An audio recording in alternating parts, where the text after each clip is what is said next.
Palavra ao amanhecer, com o pastor Antônio Freire. Não vos conformes com esta era, por isso espera, em Deus espera. Meus queridos irmãos, a paz do Senhor, bom dia! Graças ao nosso Deus, estamos de volta. Vamos meditar na palavra do nosso Senhor, porque todos os dias nós temos esta oportunidade. É muito bom a gente começar o dia lendo a palavra, buscando, aprendendo um pouquinho. Temos necessidades diárias. As nossas necessidades espirituais são tão reais quanto as nossas necessidades físicas, já que nós bebemos, nós comemos, nós respiramos, nós descansamos, nós precisamos praticamente as mesmas atividades em relação à vida espiritual. Precisamos nos alimentar, precisamos nos confortar, nos fortalecer, precisamos também descansar. Então vamos meditar na palavra de Deus e nosso texto é Marcos capítulo 15, Marcos capítulo 11, versículos 15 a 18. Um textinho pequeno, mas o suficiente para a gente aprender aqui a importância da obra de Deus, a seriedade do Senhor Jesus, e que seria muito interessante se houvesse essa seriedade em nós, nos ministros de Deus, na igreja cristã. Infelizmente, somos obrigados a reconhecer que estamos bem distantes. Marcos 11:15. E vieram a Jerusalém, e Jesus, entrando no templo, começou a expulsar os que vendiam e compravam no templo. E derrubou as mesas dos cambiadores e as cadeiras dos que vendiam pombas, e não consentia que alguém levasse objetos pelo templo. E os ensinava, dizendo: está escrito, a minha casa será chamada casa de oração para todas as nações, mas vós a tendes feito covil de ladrões. E os escribas e principais dos sacerdotes, tendo ouvido isto, buscavam ocasião para o matar, pois eles o temiam, porque toda a multidão estava admirada acerca da sua doutrina.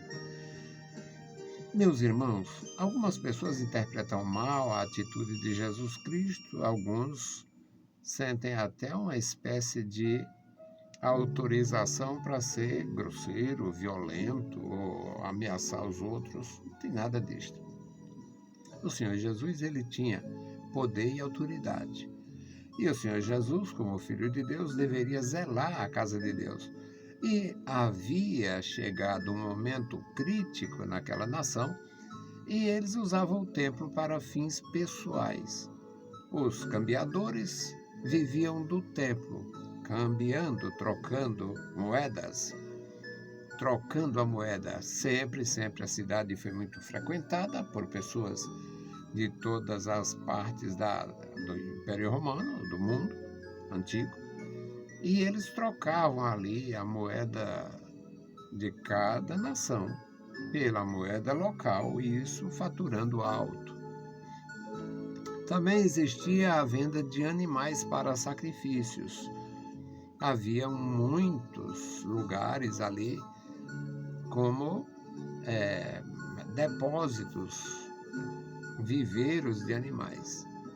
O texto aqui menciona as pombas, porque era um grande comércio de pombas, porque era uma oferta para pobres. Mas tinha ali também os que vendiam cordeiros, os que vendiam animais maiores, para sacrifícios de quem tinha mais dinheiro. E existia toda uma atividade lucrativa no templo. Jesus se aborreceu profundamente, denunciou e chamou aquela atitude deles de uma atitude nociva. Vocês já leram que a minha casa está escrito que a minha casa será chamada casa de oração para todas as nações. Eu não leram isto. Mas vós a tendes transformado em um covil de ladrões. Por que Jesus disse isso? Não é natural comprar e vender? Sim, é natural comprar e vender não dentro da casa de Deus. E é natural comprar e vender sem explorar. É possível comprar e vender simplesmente tendo uma imagem reconhecida como justa e não explorando pessoas. As pessoas vêm de longe, não têm o conhecimento ali das coisas. E por essa razão eles vendiam muito caro, eles exploravam as pessoas. Então Jesus diz taxativamente que eles tinham feito da casa de Deus um covil. Foi realmente uma atitude muito, muito dura do Senhor Jesus. Absolutamente compreensível quando se trata do Filho de Deus, que deveria realmente zelar pela casa de Deus. Você congregando, você tendo amor pela sua congregação, pela sua igreja, você se sente bem de ver alguém explorar as pessoas, enganar as pessoas? Certamente não, você sendo crente. Sendo aqueles bandidos contratados que vivem daquilo, já são feitos para aquilo, são formados para aquilo, você dá ou desce, tem que dar ou desce. Essa coisa de bandido, de malignos, na verdade não mexe mais com ninguém, porque já estão todos com a mente cauterizada, mas sendo discípulos, se tratando de pessoas que têm conhecimento de Deus, desejo de servir a Deus, qualificação espiritual, não suporta. Então, eles estavam fazendo do templo um comércio, era um mercado. E compravam, vendiam, os que tinham os pontos ali vendiam. E os que precisavam vinham de longe, não, era de trazer animais, distâncias consideráveis para oferecer sacrifício. Então, vamos de mãos abanando, lá a gente compra. E os outros aproveitavam para explorar. As moedas eram absoluta necessidade. Trocar a moeda, fazer o câmbio, era absoluta necessidade. Para quem vinha da Grécia, para quem vinha de Roma, para quem vinha do Egito, para quem vinha de qualquer país, com a moeda do seu país, chegando ali tinha que fazer o câmbio. Mas a reprovação do Senhor Jesus era a taxação do câmbio e a venda indiscriminada de animais, e muito provavelmente, já que eles não tinham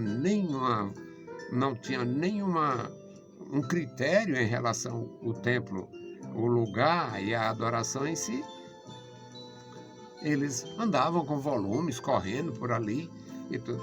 E o Senhor Jesus não permitia, diz que ele não permitia que andassem com objetos, com volumes, com vasos dentro do templo. É o versículo 16, e não consentia que alguém levasse algum vaso pelo templo, algum volume, alguma coisa. Bom, então era uma atitude muito difícil, mas muito necessária. O versículo 18 diz que os escribas, os sacerdotes, os interessados naquela movimentação, que tinham proveito, tiravam proveito daquilo, eles buscavam a ocasião para o matar. Eles não tinham interesse de reprovar Jesus, denunciar simplesmente. Não, eles queriam era eliminar mesmo, era matar.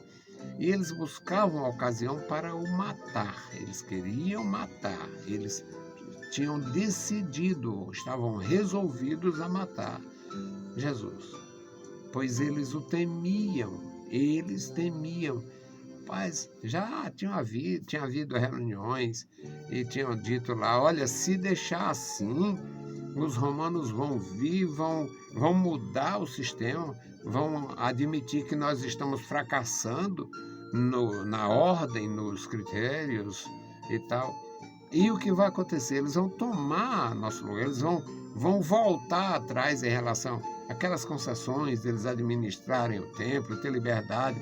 Tinha a polícia do templo, existia uma guarda do templo, como a guarda suíça lá no Vaticano, tinha uma guarda do templo que estava ligada diretamente aos sacerdotes e não aos centuriões. Então existia algumas regalias, algumas concessões do governo de ocupação para com as autoridades da nação, as autoridades locais. E eles temiam perder regalias, eles temiam perder essas concessões, perder a boquinha. Eles temiam perder a boquinha de administrar os bens do templo, o dinheiro que entrava vindo das várias nações e o comércio de animais. O comércio regulado pelos sacerdotes poderia passar a ser regulado pelas autoridades. Então, os romanos tinham receio de interferir no culto e fazer realmente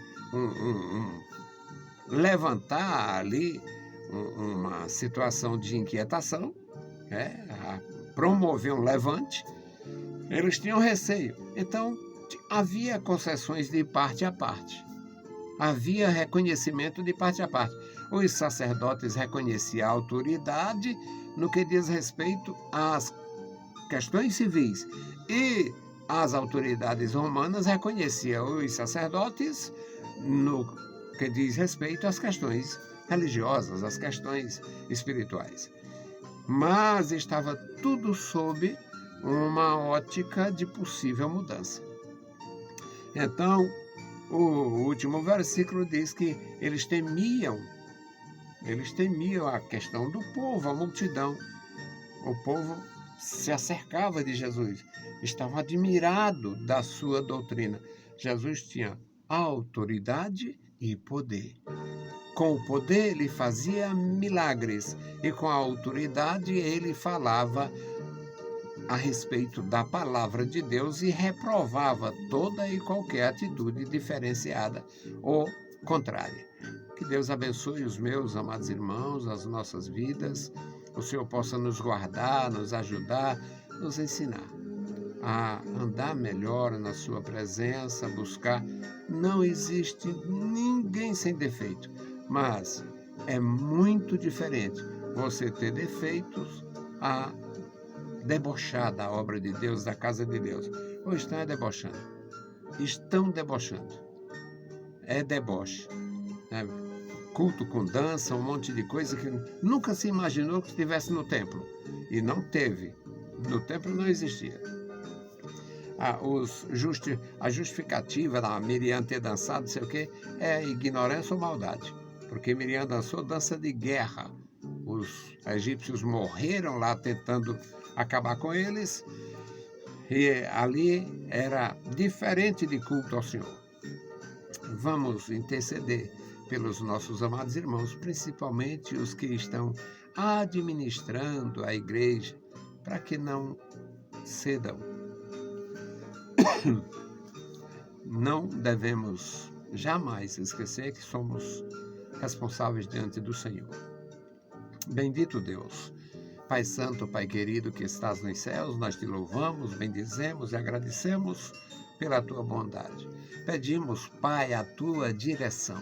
Pedimos, meu Senhor, pelos teus servos, os líderes da igreja, a liderança das crianças, a liderança da juventude, a liderança das senhoras, que toda a liderança na tua igreja, Senhor, receba a tua graça, a unção, a autoridade, tenha, meu Senhor, desejo e prazer na tua obra, para que haja bom andamento no teu trabalho. Amado Senhor, guarda a tua igreja. Senhor, ensina-nos a lição de servir por amor, servir com alegria, servir com graça. Amado Pai, ajuda-nos, guarda os teus servos, ajuda cada um. Em nome de Jesus Cristo nós te pedimos. Amém. Meus queridos irmãos, a paz do Senhor e bom dia.